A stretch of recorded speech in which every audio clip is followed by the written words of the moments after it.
Hello, everyone. Welcome to the California Budget and Policy Center's Empower 2021 event, Race, Taxes, and Wealth, Reimagining California's Prosperity. I'm Janice E., Director of Advancement for the Budget Center, and I'm glad all of you could join us today to discuss how tax policy is not race neutral. This event builds off a recently released report from the Budget Center, Promoting Racial Equity Through California's Tax and Revenue Policies, by policy analyst Kayla Kitson. Kayla's report provides examples of how the state's current tax structures perpetuate wealth and racial disparities, and how we can begin engaging with our policymakers to use the tax code as a tool in building a more equitable California. That is the point of Empower. This program reflects the Budget Center's efforts to connect people with policies in order to create progress. Our goal with this series is to empower you all with the information you need to advance smart policy choices and public investments. Empower is also a free public resource that is made possible by today's event sponsor, the Heising Simons Foundation, and viewers like you. In case you missed it during registration, you can make a donation of $25 or more, and you will receive this amazing poster pack from the Budget Center. You can also empower our programs by going to calbudgetcenter.org/support us. All right, let's get started. Today's panel discussion will be moderated by Hannah Wiley, legislative reporter for the Sacramento Bee and anchor for the Capitol Alert. She'll be first joined by Budget Center policy analyst Kayla Kitson, whose primary focus is tax policies, but also has a background in areas of housing and homelessness. They will briefly discuss the report and help get us on the same page as we talk about tax policy. Then, Hannah and Kayla will be joined by Jessica Panduro, civic engagement organizer for InnerCity Struggle. Jessica facilitates leadership development and education with Familias Unidas members. And through her civic engagement efforts in the East Side, Jessica is motivated to create changes in our communities, increase funding for our schools, parks, and other services, as well as Nalleli Sandoval, Senior Director of Programs for United Ways California. Driven to increase the economic empowerment of low-income communities, Nalleli works closely with communities across California on various efforts, such as enhancing free tax preparation assistance, promoting and strengthening the Earned Income Tax Credit, that is the Cal EITC, outreach, among others, through program and advocacy. So let's get started. I'm going to hand things over to Hannah. Hi, all. Thank you so much, Janice, for having me on today. I'm really excited to get this conversation going. Kayla, you are the author of the report that inspired this conversation today, Promoting Racial Equity Through California's Tax and Revenue Policies. Something I highlighted in the report that I think gets to the crux of this discussion is that policies don't need to be explicitly racist in order to have racially inequitable outcomes. So I'm excited to dig more into that. But before we bring the other panelists on, can you give us the background on why it's so critical to be viewing tax policies with a racial lens and utilizing it as a means for advancing equity? Sure. Thanks so much, Hannah. I'm excited to dive into this conversation today. So I want to start out by saying something that I hope is clear to everyone. State tax and revenue policies are essential for California. You know, we all depend on services supported by tax revenues, like schools, roads, public health, fire protection. But the way that the state and localities both raise and spend revenue do have important implications for racial equity. So I do actually want to back up and take a minute just to go over this slide with a few key terms that might come up during this discussion. So any of you who tuned into our health equity Empower event recently will be familiar with the definition of racial equity, the notion that race shouldn't predict life outcomes and opportunities available to people. I also want to make the distinction between income and wealth, which are often used interchangeably, but they do mean different things that are important to note. So when we're talking about people with high incomes, we're talking about the amount of money that's received over a period of time. So that can be somebody's annual salary plus any business or investment income they might have. Whereas wealth is the value of assets that somebody owns minus the debts that they owe. So we know that racial income inequality is already quite severe, and racial wealth inequality is even more pronounced. And I also want to note that sometimes in our work, we use the terms tax breaks, tax expenditures, tax loopholes interchangeably. And we do we are referring to the same thing, basically. So we're talking about policies that cost the state revenue and provide a benefit to some households or businesses over others. So moving on, I'm sure it's not news to anybody on this webinar that many Californians of color have been blocked from good paying jobs and the ability to build wealth because of past and present racist policies and discrimination. But what is less apparent probably is how the state's tax and revenue policies can perpetuate these racial income and wealth inequalities. So one example is that the state spends more than $60 billion a year in tax breaks, and a lot of them provide the most benefits to those with higher incomes and wealth who are disproportionately white, instead of helping families with lower income and wealth achieve economic security and save for the future. So you can see here that Black and Latinx households are underrepresented in the top 20% of all households in California, while white and Asian households are overrepresented. So this means that any tax policy that primarily benefits households with higher incomes is less likely to benefit Black and Latinx families. So for example, itemized deductions, like those for mortgage interest and property taxes, charitable deductions, those all provide more benefits to higher income families who are more likely to itemize their taxes rather than taking the standard deduction. And then I also just want to note that American Indian and Pacific Islander families in California are also underrepresented in the top 20%. They aren't on this chart because they both represent less than 0.5% of the population. And I think it's also important to point out that even though in the aggregate, the data shows Asian households doing relatively well economically, that masks some pretty broad disparities between different Asian American communities.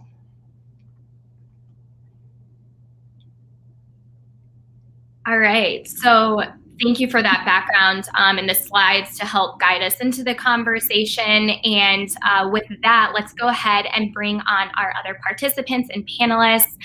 We have Jessica Panduro with InnerCity Struggle and Nalleli Sandoval with United Ways of California. And of course, we just met Kayla Kitson with Policy Analyst for California Budget and Policy Center. Great to see you all. I'm really looking forward to this conversation. And with that, let's just dive right into this conversation. At the end, we'll have audience questions. But to start, what are tax policy examples where wealthy white communities have benefited, but communities of color have been excluded? And let's go ahead and start. Kayla, let's go ahead and start with you. You wrote the report, but I want this to be very conversational. So jump in, the other two jump in where you feel free. Sure. So, I mean, there are a lot of examples that we will cover some of them today. I think one of the most poignant examples is tax breaks for homeowners. So like the deductions for property taxes and mortgage interest that I talked about. So these tax breaks do disproportionately benefit wealthy white families for a few reasons. So first, we know that families of color and particularly Black and Latinx families are less likely to own homes due to past and current racist policies and discrimination. And on top of that, even among homeowners, the way that these tax breaks are structured means that they provide larger benefits to higher income homeowners who we've seen are less likely to be families of color. And these existing tax breaks, really, there's no evidence that they do anything to help families become homeowners, because the biggest challenge economically to becoming a homeowner is generally the down payment costs, not things like property taxes and mortgage interest. So assistance with these upfront costs is more likely to be effective in helping families with low wealth and families of color to become homeowners. I also want to note, just to give you a sense of how much the state is spending on these tax breaks, the state loses about $7 billion a year just for the deductions for mortgage interest and property taxes.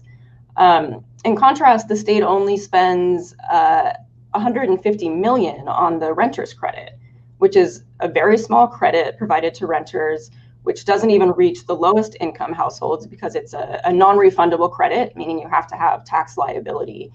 You have to owe state income taxes in order to benefit.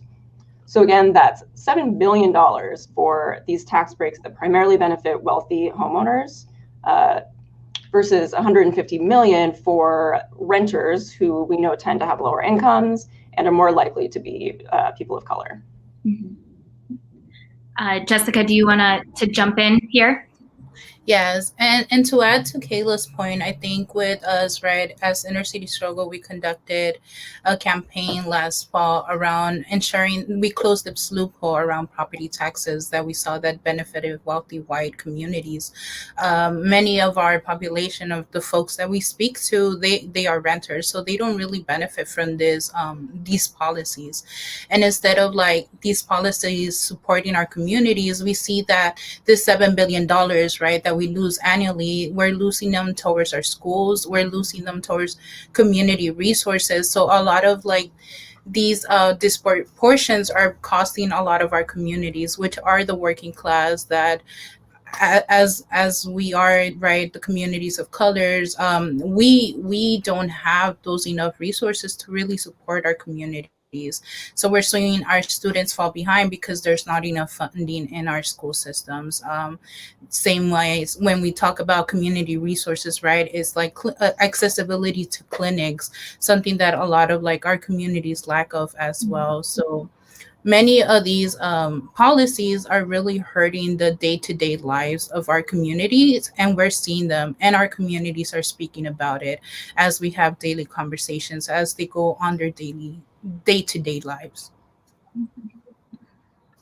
Yeah, I think just to build on that, when we're talking about tax inequity and tax wealth, I think it's important. We do a lot of work around the earned income tax credit and outreach, which is a refundable tax credit as a means for putting more cash in the pockets of lower income Californians. And I think it's important to focus on the difference between progressive and regressive tax credits, given the exorbitant cost of living for most Californians, with the median income in the Bay Area being like $100,000, right? Focusing on tax policies that definitely offset the regressive share of cost of living for Californians that are lowest income. Those who are low income tend to spend much of their share of their income, in particular, more in paying taxes and sales and income tax, and investing in policies like the earned income tax credit can help offset that. And then you had mentioned it a little bit about some of the longer term impacts, but let's continue on that. What has been the long-standing and continuing effects of these exclusionary tax policies on communities of color? What are you seeing play out on the ground in your own communities as these generational tax policy, or generation to generation tax policies playing out? Yeah, definitely. I think keeping in mind some of the immediate effects and then some of the long-term effects. And I think on the day-to-day, with the families that we're serving and we're trying to outreach through our programs at United Ways, there's the realization that it's really expensive to be poor. I think for families who are struggling to get by on a day-to-day basis, the high cost of living, families are constantly having to make choices, right? So things like, and we have seen this even more pronounced during COVID, but things like even having a medical emergency can, set you back in your wages and in your income. Just needing a vehicle to get to work, right? Being that a lot of lower income, low wage workers are, essential workers that don't have the privilege of working from home, right? They need a vehicle to get to work, but they need a down payment to pay for that car.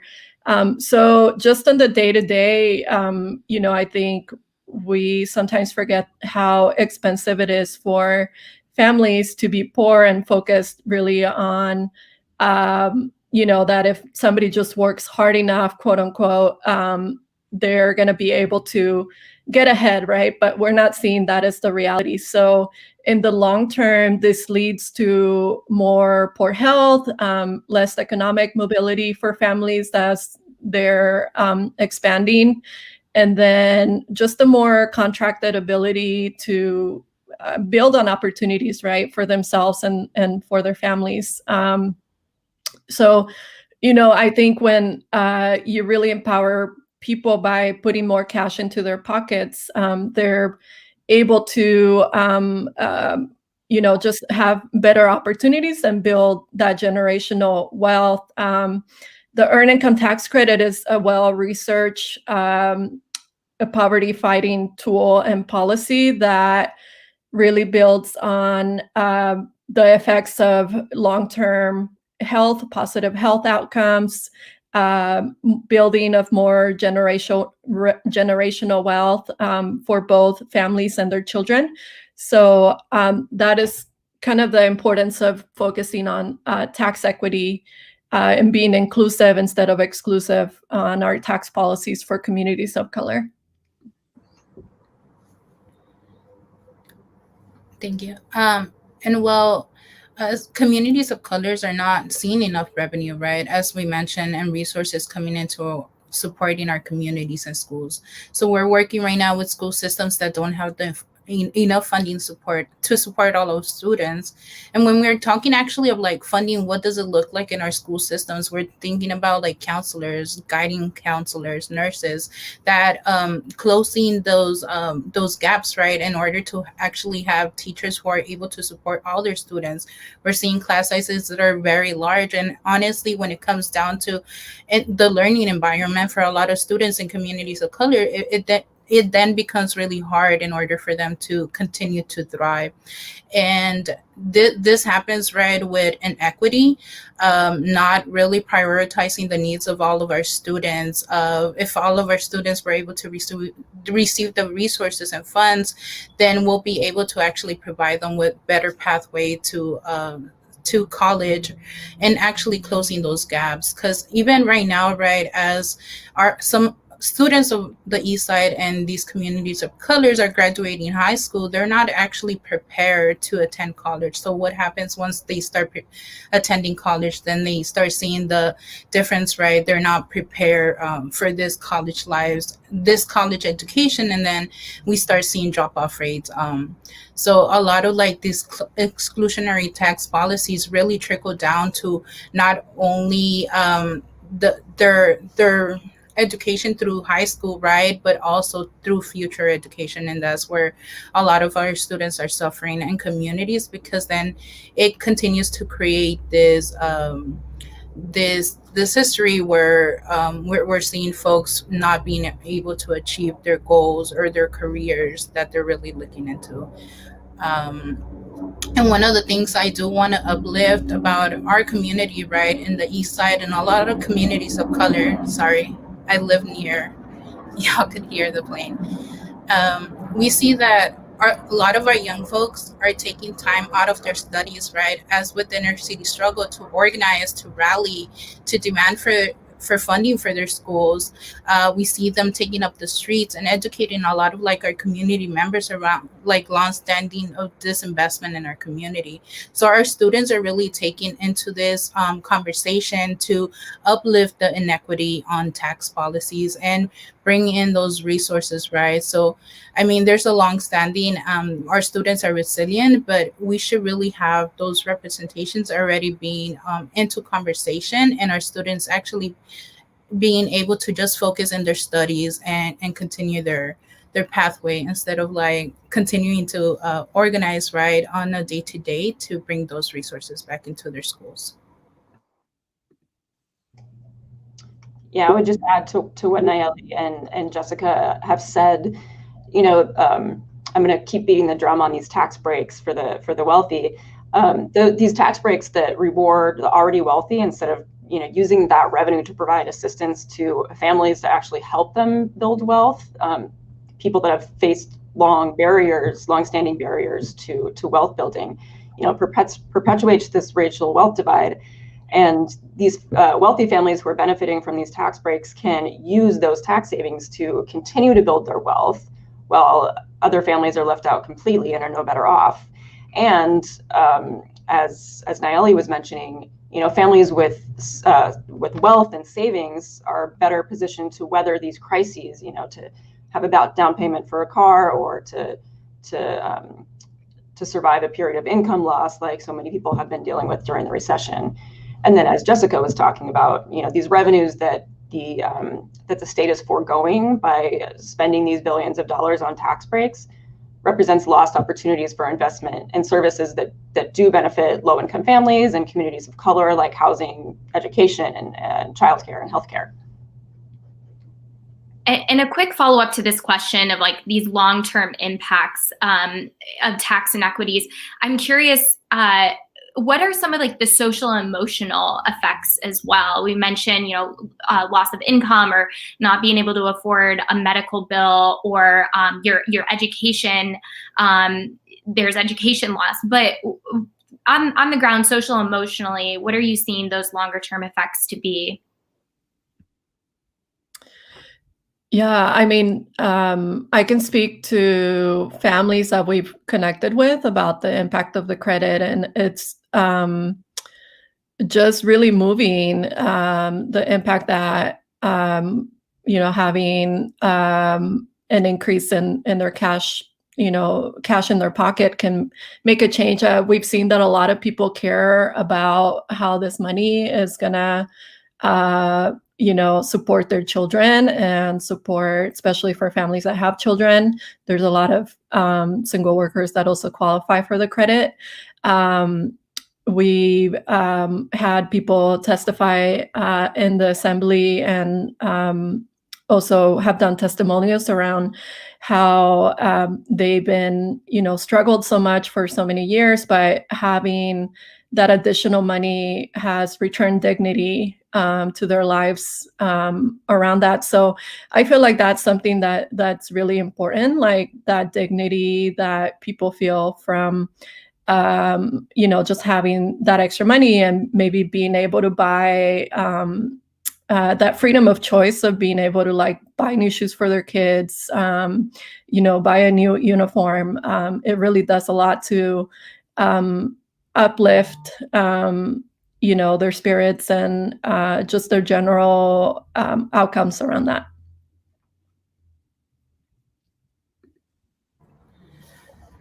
For as InnerCity struggled, right, we were really connected with our community, especially right now during the pandemic. We were able to give some economic relief due to other programs. And honestly, when we talk about social emotional, it's really it has really impacted a lot of our communities when it comes to students, parents, right?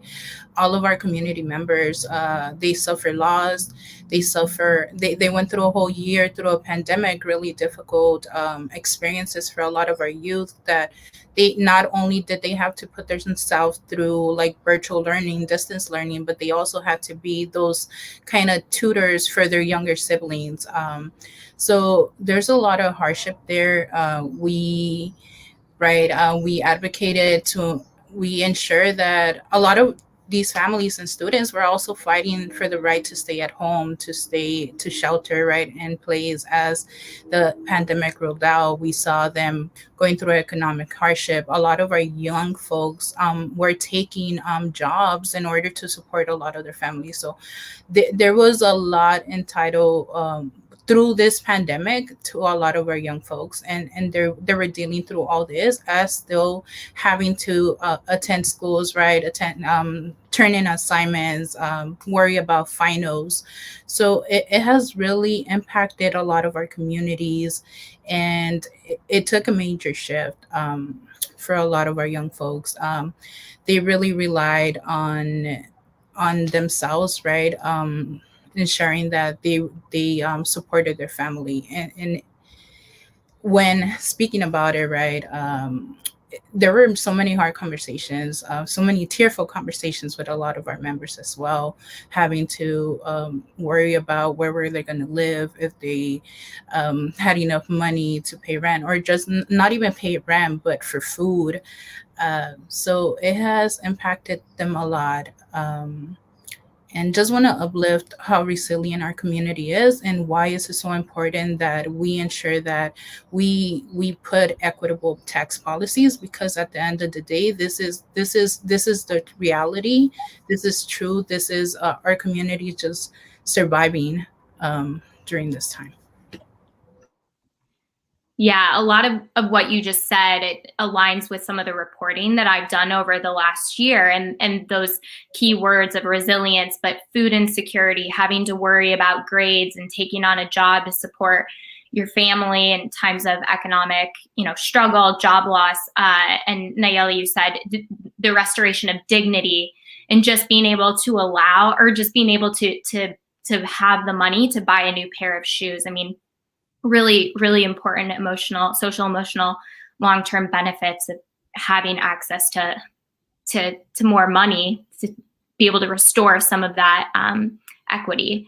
Now, Jessica, you had just mentioned the impact of the pandemic on communities of color. And I'm wondering, how have policy choices made by local and state leaders of the past and present exacerbated the income and wealth inequality? Certainly what we've seen pre-pandemic, and then magnified today in the era of COVID-19. Kayla, do you want to kick us off with this question? Sure. Can't forget to unmute myself. So, I might sound like a broken record here, but the tax system has all these loopholes, these breaks, that are costing the state so much money that could be used for investing in communities and in a more equitable economy.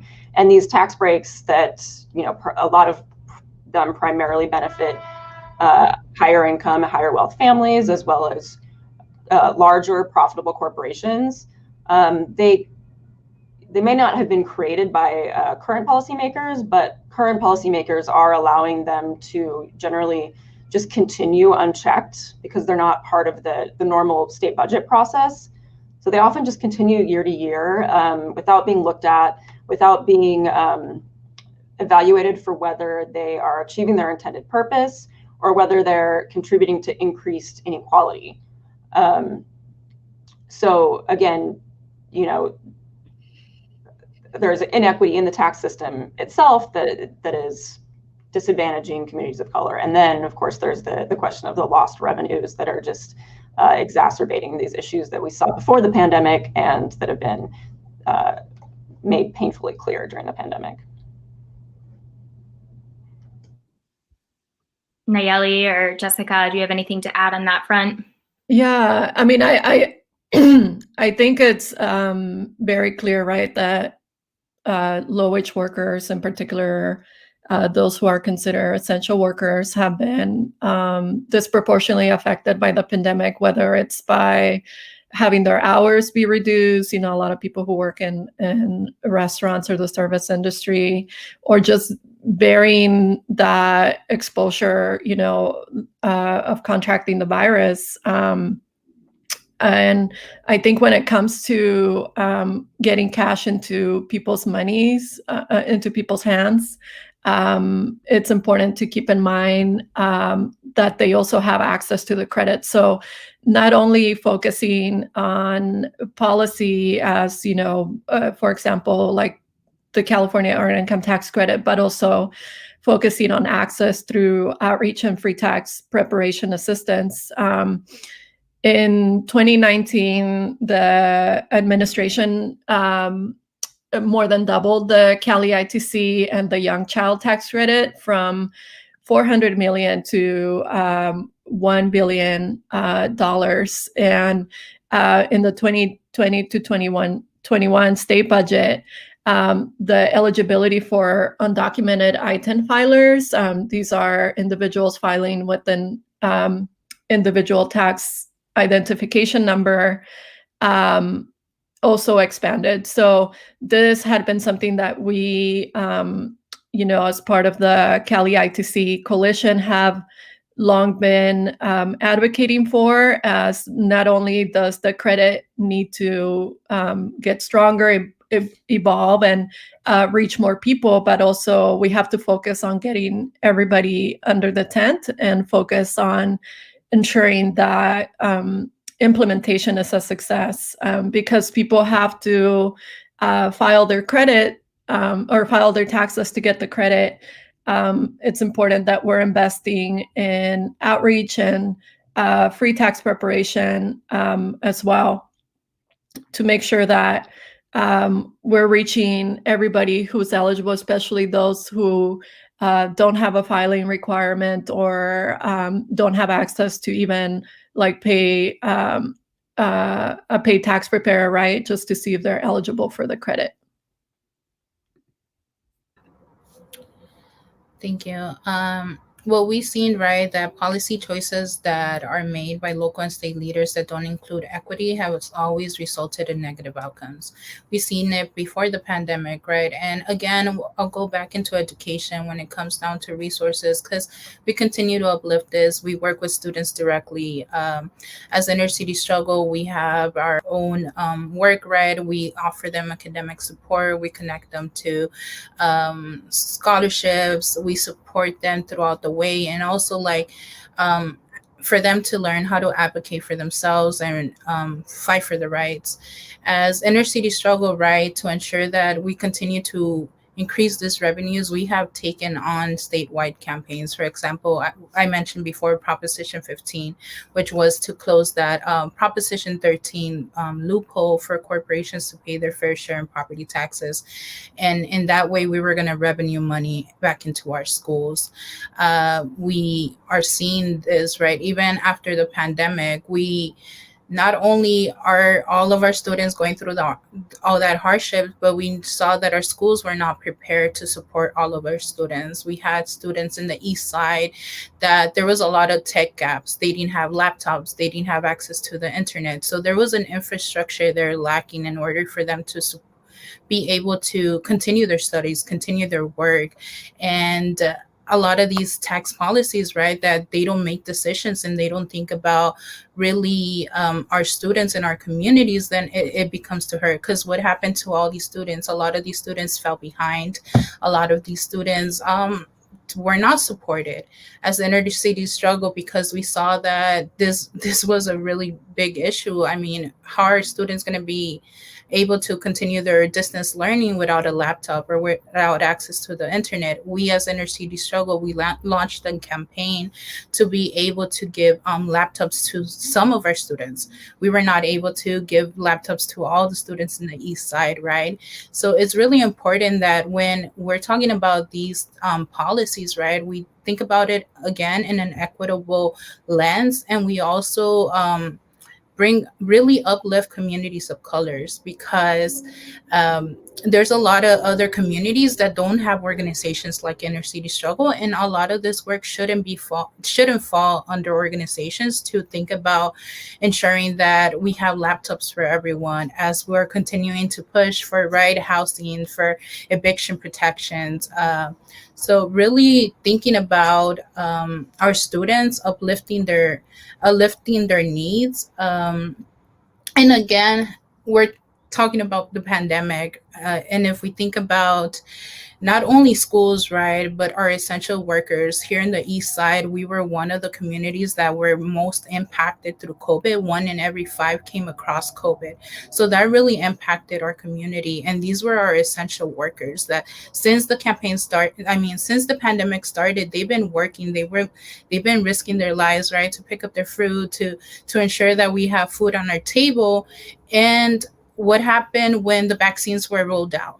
Our communities were not thought about. These vaccines were not accessible to to our communities who were the most vulnerable, who were most impacted. We saw loss, we saw a lot of hardship in a lot of our families. A lot of our families, as I mentioned before, right, they're surviving this pandemic.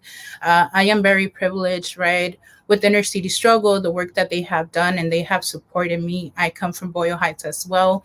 I don't have a background, a bachelor's or a background, but InnerCity Struggle has taken upon them to support community members like myself to continue to grow and just discover our talent. So this is why it's so important, because it shouldn't just be InnerCity Struggle organizations that provide this type of work for our communities. It should be part of the policy. It should be part of the way that we interact with community to ensure that we're there to support one another. And again, uplifting, right, our communities during this pandemic. I'll continue to mention it. We are vulnerable. We are resilient, though, and we keep pushing through. But it's really important that when we think about these policy changes, we think about equity and we really uplift the most vulnerable who don't have a voice in this table, because a lot of them are out there working an everyday job. Yeah, thanks for that. Really good from all three of you, thorough analysis of how the pandemic, the policies we've seen pre and post pandemic, or today during the pandemic, have affected these communities. So now that we know that tax policy isn't necessarily or inherently equitable, what do equitable tax policies at the local and state level look like? And, you know, what considerations must be factored in to create such policies? Kayla, you want to kick us off, or whoever? Nalleli, go ahead. Go ahead, Kayla.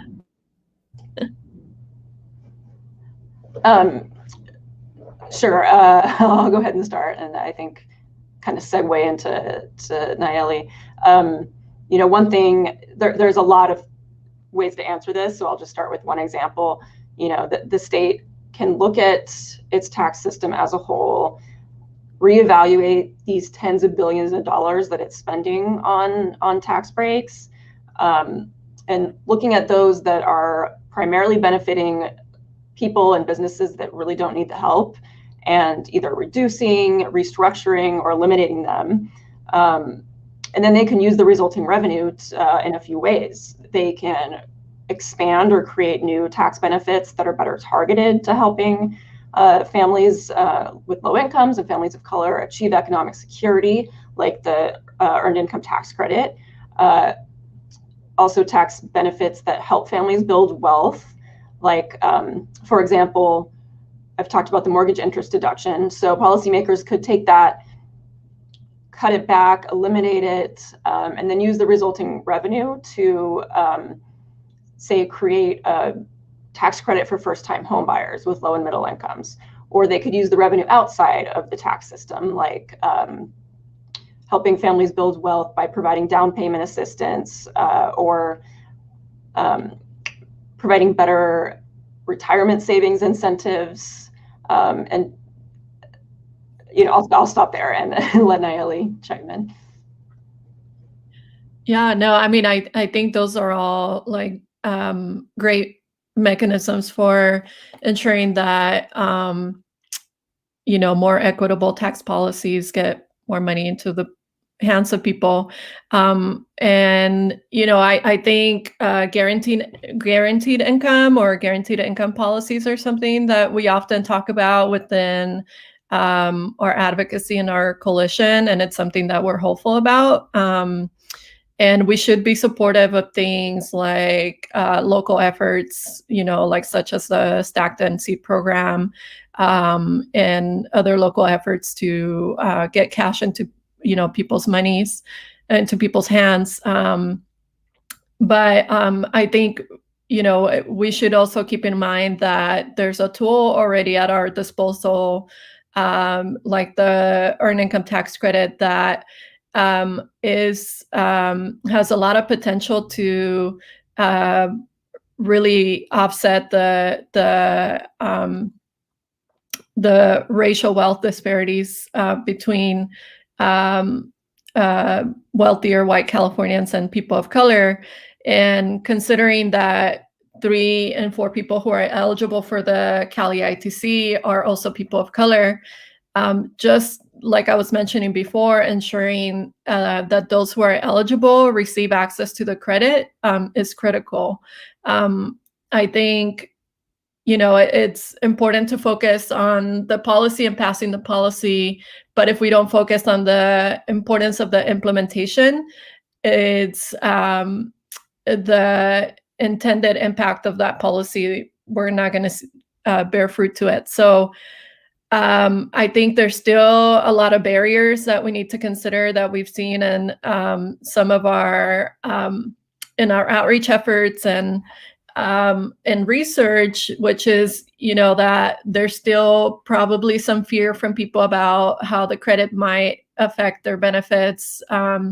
We know that the credit does not affect somebody's benefits. And we do a lot of work to kind of dispel that through education.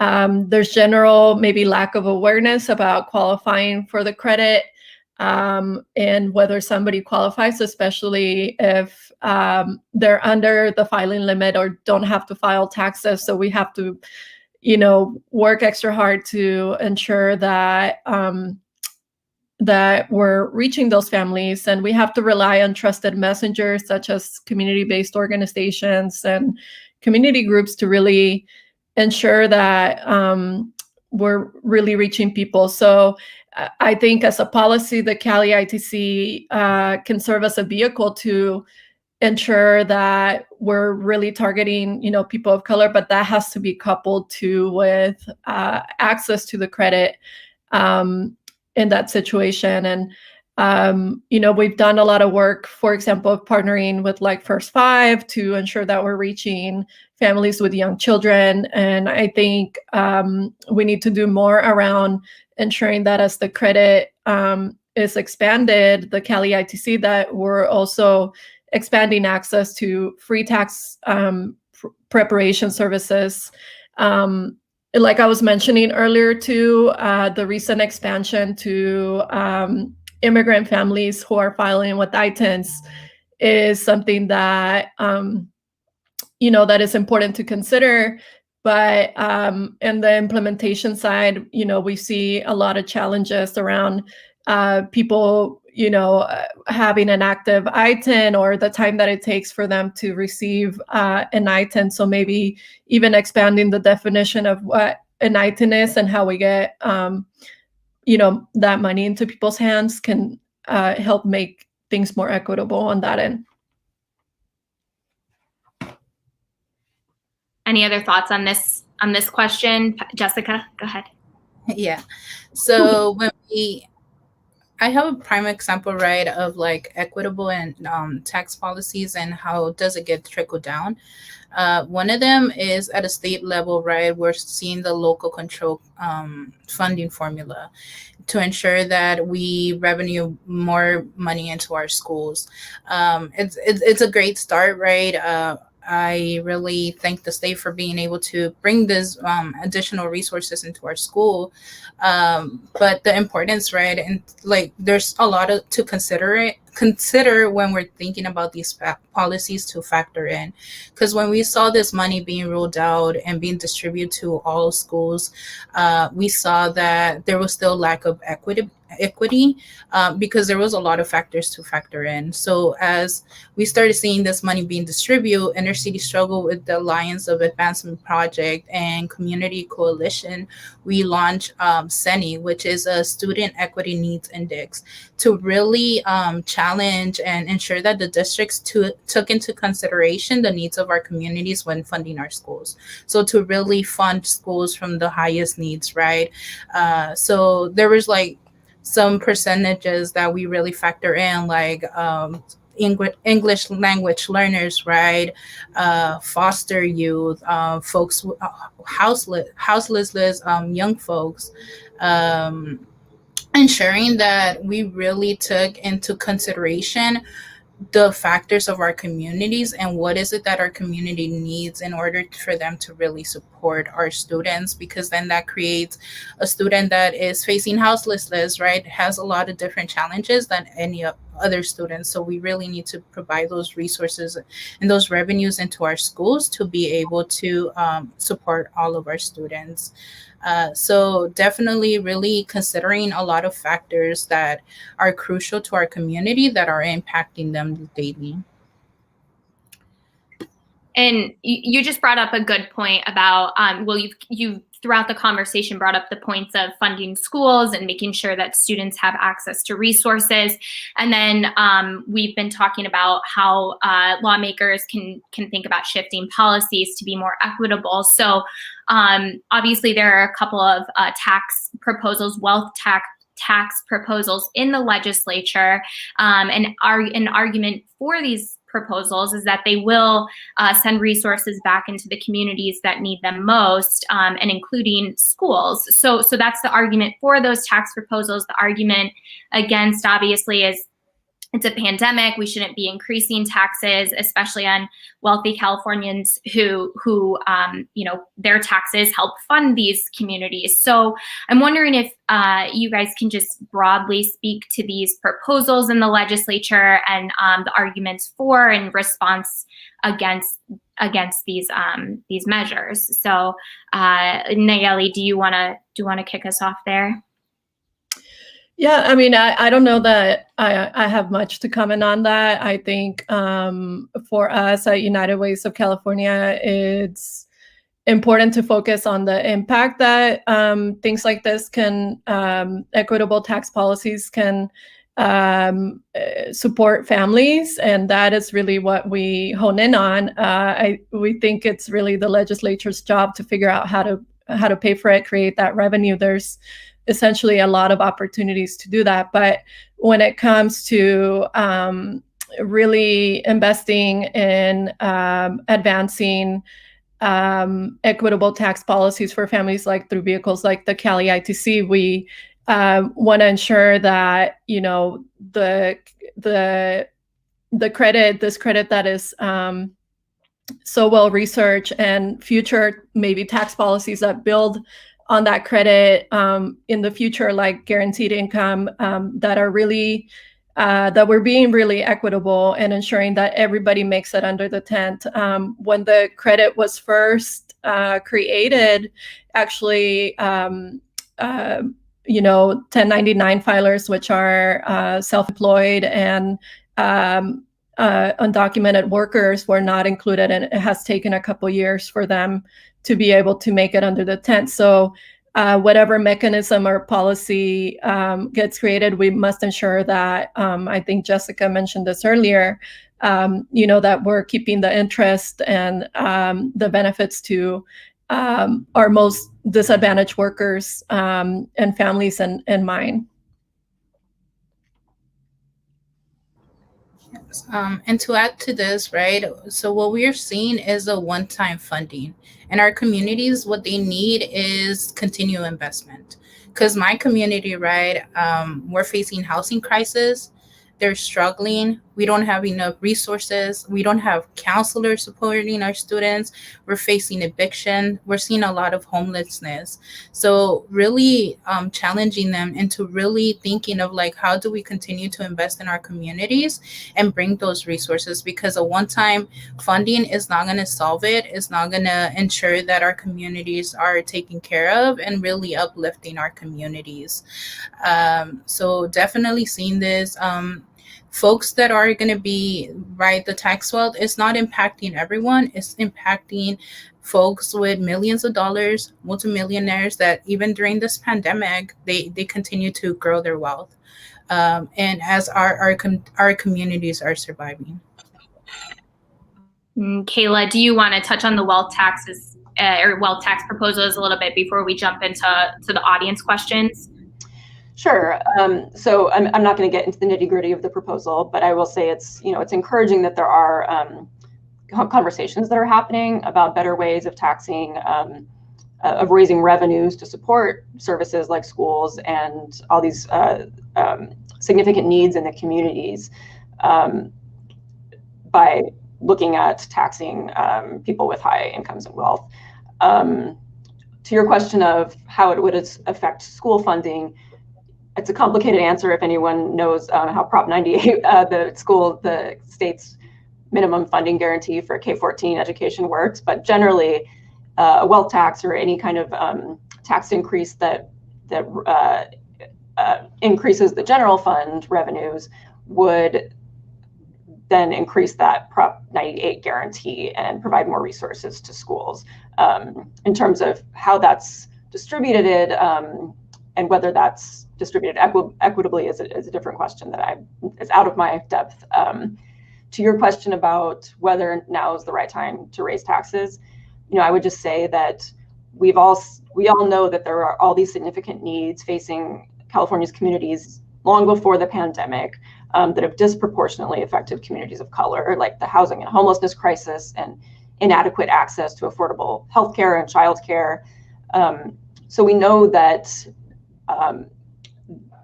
addressing those issues that have just been exacerbated by the pandemic, but will continue after the pandemic is over, is going to require new investments and new revenues.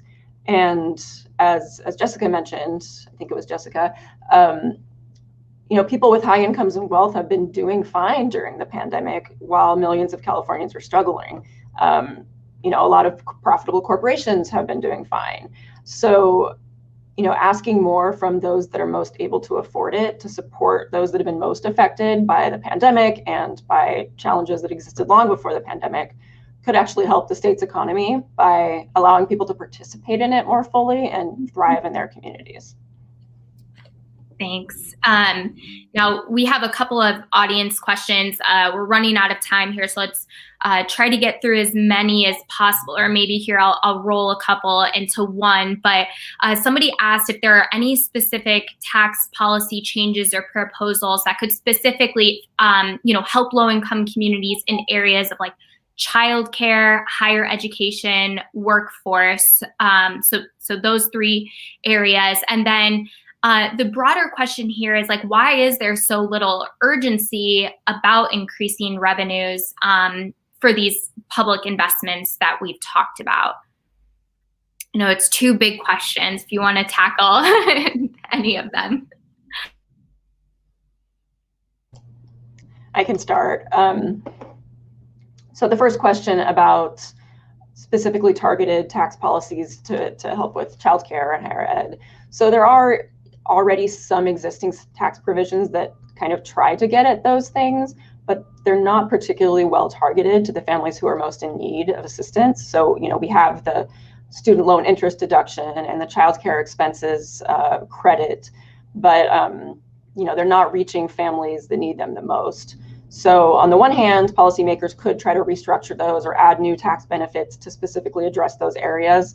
But we think it's probably more effective to actually increase revenues, partly by getting rid of or limiting some of those poorly targeted tax breaks, and also through other means, such as looking at ways to tax wealth and higher incomes, and then using that revenue to actually directly assist families with costs of higher education and childcare, like increasing financial aid and subsidized childcare programs. To your second question, the urgency. There's a lot of issues here that come into play. It's always hard to get legislators to raise taxes to 2/3 vote requirement in each house. But this year particularly, we have revenues coming in higher than initially expected. So that's kind of taken some of the pressure off legislators to do something in the near term to balance the budget. And there's also the political and economic uncertainty with the recall. And given that we just don't know what the economy and the state's fiscal situation is going to look like in the near future. So there's a lot of factors making it hard to raise revenues, but I think it's important for policymakers to consider these long-term needs that need to be addressed instead of just looking at, getting us through the pandemic.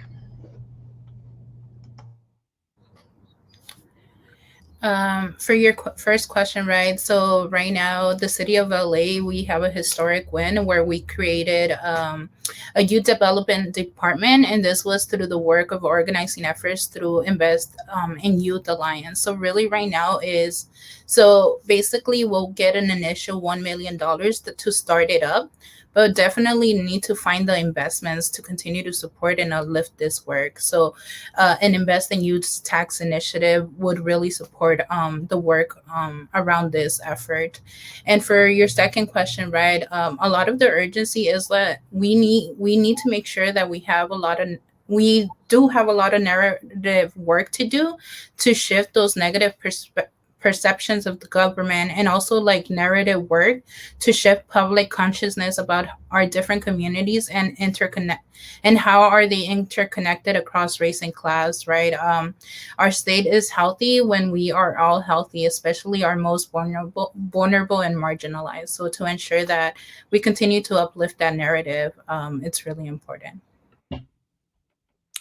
Yeah, I think just to build a little bit on what both Kayla and Jessica have already touched on is, that there's already vehicles that could be expanded or better targeted to like a childcare dependent tax. We're seeing now with the pandemic that women have been disproportionately affected by income loss through having to maybe stay home and provide childcare now that that wasn't an option for families. So I think focusing on what is there already and building on it through like childcare tax credits and stuff like that could be more potentially targeted. And I think Jessica said earlier, ensuring that this is not a one-time thing. Like the stimulus payments have been a one-time investment, to support families, but ensuring that we're actually turning these into actual tax policies that can be sustainable is important. At the state level, along with the Cali ITC Coalition and other co-sponsors, we're supporting AB 1515 by Santiago, Assemblymember Santiago, to ensure that there's infrastructure to help people claim the credit through additional resources for outreach and free tax preparation. I think ensuring that we're also investing in structural changes that can make those tax policies more equitable, I think it's also important. Well, thanks to all three of you. I think that's all the time that we have today, but I learned a lot. I appreciated the conversation. Nalleli, Jessica, Kayla, thanks so much. I'm going to turn it back over to Janice Yee, and she's going to close us out. Thank you all. You guys are great. So my key takeaways are: we must create policies through an equity lens. We must address the current tax policies that have racial outcomes, and we must invest in our communities, not through just one-time funding or crisis mode funding, but truly invest in our communities. So thank you all, Hannah, Kayla, Jessica, Nalleli, for sharing with us your experience, your stories, your passion to build a more equitable California. For those of you who've joined us today, remember you can find all this information and more on our website, calbudgetcenter.org. And a special shout out to the Budget Center's Outreach and Communications team, Lillian Duong, Mauricio Torres, Marcela Salvador, and Sarah Jimenez for making all of this possible. We truly hope you leave us today with a lot of information, action steps in mind, and feeling a little bit more empowered.